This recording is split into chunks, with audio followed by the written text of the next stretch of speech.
कितनी बनेगी? 181 बनेगी। कुल अक्षांशों की संख्या कितनी है? 181। लेकिन यहीं से जो दूसरा प्रश्न निकल के आता है जो क्या करता है? कंफ्यूज करता है। और वहां पे ऑप्शन में 181 भी मिलेगा और वो ऑप्शन भी मिलेगा और वही क्या करेगा? फंसाएगा। और किस तरह से फंसाएगा? इन प्रश्नों की प्रकृति की वजह से फंसेगा। प्रश्न क्या है? ध्यान से सुने। पहला प्रश्न पूछा गया कि कुल अक्षांशों की संख्या कितनी है। पहला प्रश्न क्या था? कुल अक्षांशों की संख्या कितनी है। ठीक है। अब दूसरा प्रश्न सुने, कुल अक्षांश रेखाओं की संख्या कितनी है। पहला प्रश्न क्या था? कुल अक्षांशों की संख्या कितनी है और दूसरा प्रश्न है कुल अक्षांश रेखाओं की संख्या कितनी है। तो आपको याद रखना है कि जब कुल अक्षांश रेखाओं की संख्या की बात करेगा कि कुल अक्षांश रेखाओं की संख्या कितनी है, तब उसका प्रश्न का जो आंसर है बदल जाएगा। और जब ये पूछा जाए कि कुल अक्षांशों की संख्या कितनी है तो उसका आंसर भी बदल जाएगा। अर्थात इन दोनों प्रश्नों के अलग अलग उत्तर होने वाले हैं।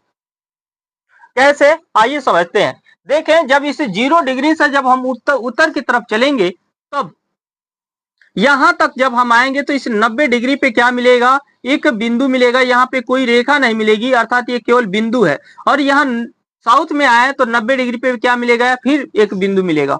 अर्थात ये दोनों ही क्या है? अक्षांश तो है लेकिन कोई रेखा नहीं है। तो यहां से जब अगर हम एक एक डिग्री पे जब खींचेंगे तो इससे क्या बनता जाएगा? एक रेखा बनता जाएगा। क्या बनेगा? एक रेखा बनता जाएगा। लेकिन यहाँ पे जो 90 डिग्री पे होगा उस पे कोई रेखा नहीं बनेगी, उस पर केवल एक बिंदु मिलेगा।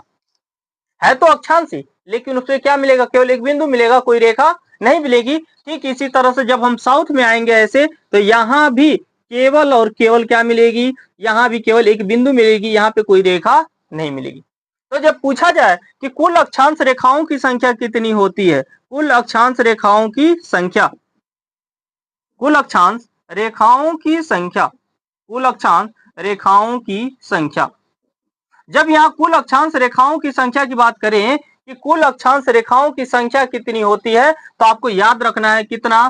तो यहाँ पे आएंगे तो इधर 89 तक आएंगे, क्योंकि यहाँ पे एक रेखा तो मिलेगी, बहुत छोटी मिलेगी, जो 89 डिग्री पे होगी यानी 89 पे होगी। यहाँ भी 89 पे एक छोटी सी रेखा मिलेगी। तो इधर कितनी होगी? 89 यानी 89 प्लस 89।